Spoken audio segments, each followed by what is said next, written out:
Hi y'all, welcome to my shop. I want to talk about one of my absolutely favorite turning woods for domestic wood, and that's Bradford Pear. Bradford Pear is a variety of calorie pear introduced commercially by the U.S. Department of Agriculture in 1963.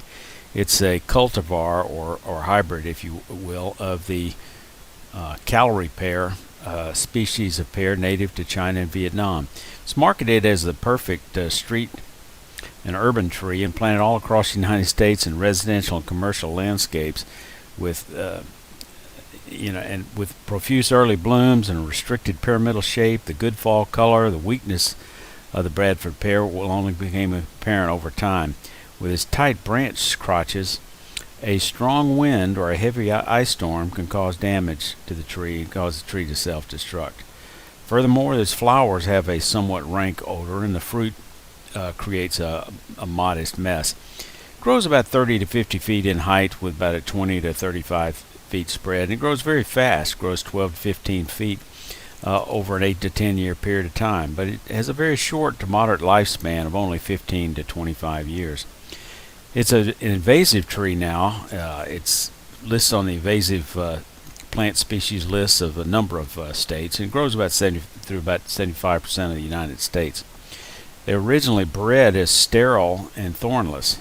They readily cross-pollinate with other varieties of calorie pears, and subsequently they produce fruit.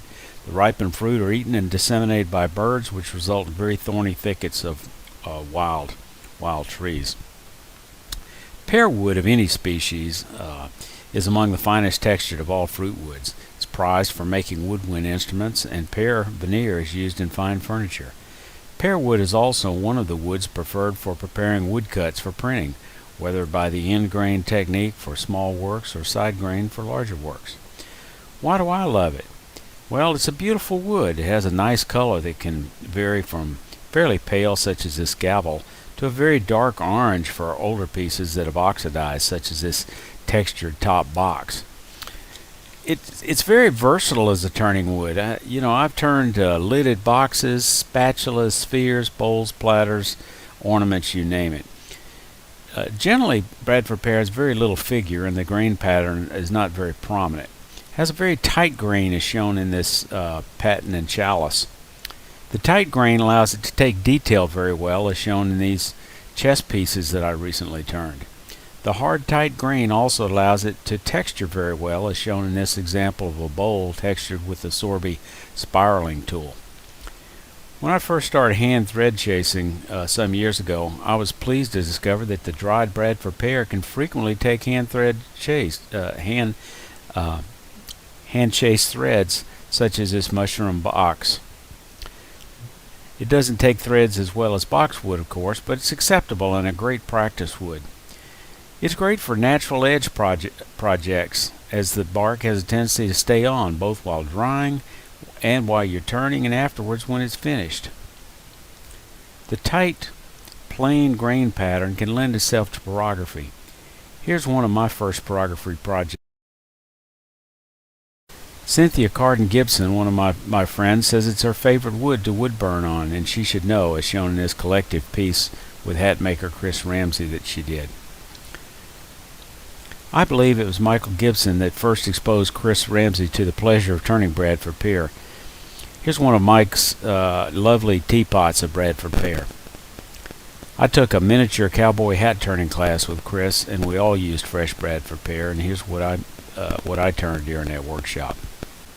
Bradford pear does move, of course, when it's drying, but I find it to be fairly stable and resistant to cracking when dried properly.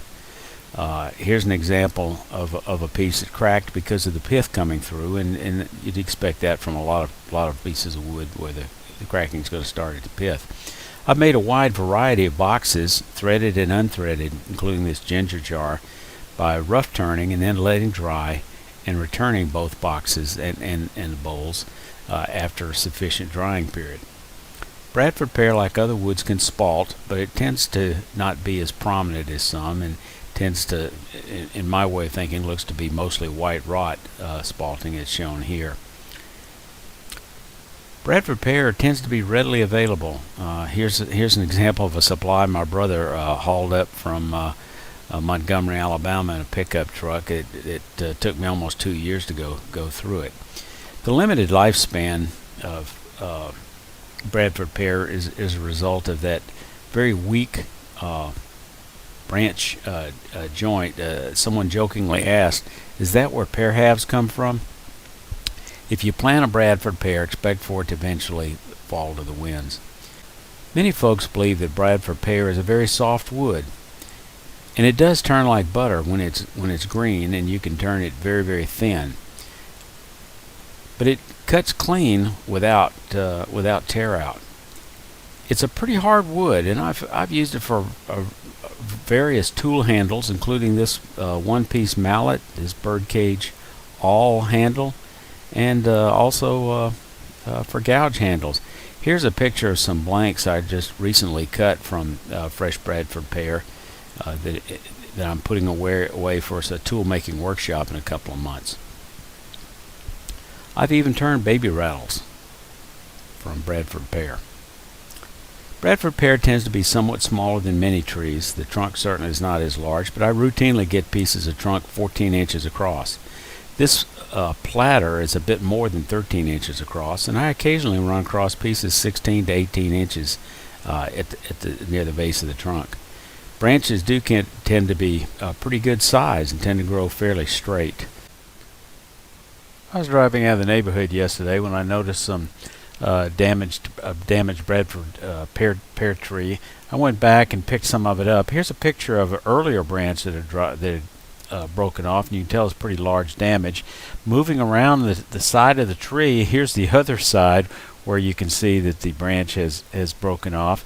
Here on the ground you can see the results of that limb that fell down, and as we move around a little bit you can see a few more of the pieces. That's a very large branch. It's in excess of 8 probably 10 inches wide.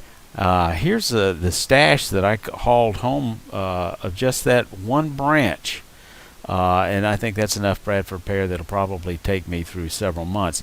One of them here, we woodturners prize crotch pieces for that feather. If you look at this piece right here, I painted where you might expect some feather, but I got to tell you, as you can see from those where it broke off and the damaged trees earlier, this is all bark inclusion. There's very little melding of that wood that gives you that feather. It's bark that goes way down inside that crotch area and makes for a very weak branching structure. So when a nice 30-foot tall tree encounters a wind gust of 40 miles an hour, it breaks up into little pieces and ends up as a pile of debris in the street. Okay, I hope I've made a believer out of you turners out there that have never turned Bradford Pear, that it's a wonderful turning wood. If you don't have any but live in more than 75% of the United States where it grows, just wait for a good wind or an ice storm and follow the sound of a chainsaw. Feel free to ask questions or comment. Safe turning.